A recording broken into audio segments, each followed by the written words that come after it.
మీరు ట్రిప్ పోదామంటారు కానీ నా దగ్గర పైసలు లేవు. ఫస్ట్ ఎప్పుడు మీరు నీ దగ్గర ఎప్పుడు చూడు పైసలు లేవు మనోడు. పోదాము ఇంటికి సున్నాలేయాలి, ఇంటికి చుట్టాలు వచ్చారు, నేను ఆడికి పోవాలి ఏడికి పోవాలి, ఇవి తప్పించి నువ్వు ఏ రోజైనా ట్రిప్ పోదామని అన్నవారా? నా దగ్గర కూడా లేవు కానీ సాయిగాడు పెట్టుకుంటాడు, పోద్దాంపా. ఏదో సాయిగాడు పెట్టుకుంటాడు అంటారు ఏంటిరా? సత్యగాడు ట్రిప్ పోదామంటాడ్రా. నీ అవ్వ పైసలు లేవురా అని అంటే గీ పాపట్లో పోయేద్దామని అంటాడు. మీరేమన్నా గుద్ద తెంగించుకుని చెప్తాను నేను. నా దగ్గర అయితే రూపాయి పిల్ల లేదు, నువ్వు నన్ను అడగకూడదు చెప్తాను నేను ముందే. ఇక నీ దగ్గర పైసలు లేవనంటే అంబా నడకదన్నట్టేపో. ఇగో మీరు చేసే పిచ్చకొండ కథలకి ఇవే చెప్తాను కదా. ఇప్పుడు మీరు బడ్జెట్ లో బాపట్ల పోదామంటారు. ఆడి వేనికి ఏమైతే తెలుసా, మీరు 10,000 కాస్త 20,000 అయితే ఆ 20,000 కొడైకెనాలో కేదార్నాథ్ గటో గిటో పోతే నీ అవ్వ పైసలు వర్తుంటాయి. బాపట్లకు పోయి 20-30,000 ఖర్చు పెట్టుకుని వస్తారు తెలుసా. ఏం లేదురా మంచిగా 2,000 పోయేద్దాము నేను చెప్తే చూడు లెక్క. ఇగో ట్రైన్ పోదాము, ఆ రూమ్ కి ఒక 3,500 వేసుకో, ప్లస్ వాటి తిండికో 2,000, తానికో 2,000, మొత్తం కలిపి 10,000 పోయేస్తాం రా. మంచిగా 2,000 పోయేస్తావా? ఎందుకు రైతులు తింటారు నీ అవ్వ. ఇప్పుడు పోయేటప్పుడేమో బిచ్చార లెక్క పోతాము, ఈ ఆడికి పోయినాక మొత్తం రిచ్ కిడ్స్. మా గుద్దంతా రిచ్, మాది గుద్దలకెళ్ళి బంగారం వెళ్తుంది, మాది మొత్తం రిచ్ మాది. ఇప్పుడు నువ్వు అన్న 2,000 చూసినా, ఆ 2,000 కాము 2 × 3 2 3 6 6 × 2 12,000 మినిమం 12,000. మంచి 12,000 కాకపోతే నా చెవి కోసుకుంటాను నేను చెప్తాను కదా.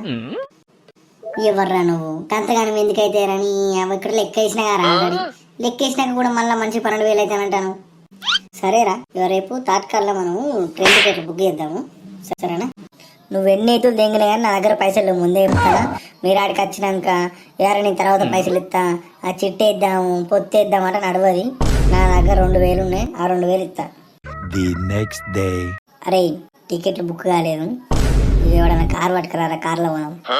నువ్వు నీ దగ్గర పైసలే లేవంటాను, నువ్వు కార్ పట్టుకత్తి ఎట్లా పోతా అంటావు నాకు అర్థమైతే లేదు.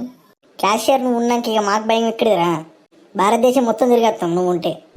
మీరు ఎన్ని కథలు పడ్డా ఏం చేసినా నన్ను మొత్తం నడిమికి చీరినా కూడా రూపాయి బిల్లు వెళ్ళది.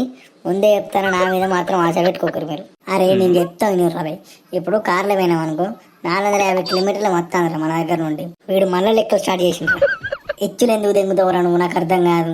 వీడు డిస్కషన్ చేస్తానం కారా. మీ డిస్కషన్ ఇప్పుడు స్టార్ట్ చేసి తెల్లందాకా చేసుకుంటున్నామన్నా ఉంటారు. పోదాం అనుకుంటే మంచికి తీసుకొని పోయేద్దాం. మరి బుద్ధల్లం చేయడానికి దండం పెడతాం. నిన్న పొద్దున్న నుంచి నాకు రీకాం లేదు, ఫోన్ల మీద ఫోన్లు, మాటల మీద మాటలు, ఇదేం గుద్దల్దామురా నాకు అర్థమైతే లేదు. అది పోయేది లేదు పీకేది లేదు, ఆ నమ్మకం తక్కువనే. మీరు నేను చెప్తాను కదా, మీరు రేపు పొద్దున పోతాము కార్ తీసుకొచ్చి కార్లో పెట్రోల్ కొట్టించి అంత రెడీ అయినాక నాకు సీట్ ఖాళీ కూర్చుని నచ్చి కూర్చుంటా. మీకు ఎంత పైసలు కావాలో మంచికి ఎంత పడతాను అవి చెప్పురు, అవి ఇస్తా. అంతేగాని మొదల డిస్కషన్లు పెట్టి రోజంతా టైం వేస్ట్ కూడా తప్పించి ఏది ఉండదు మీ దగ్గర.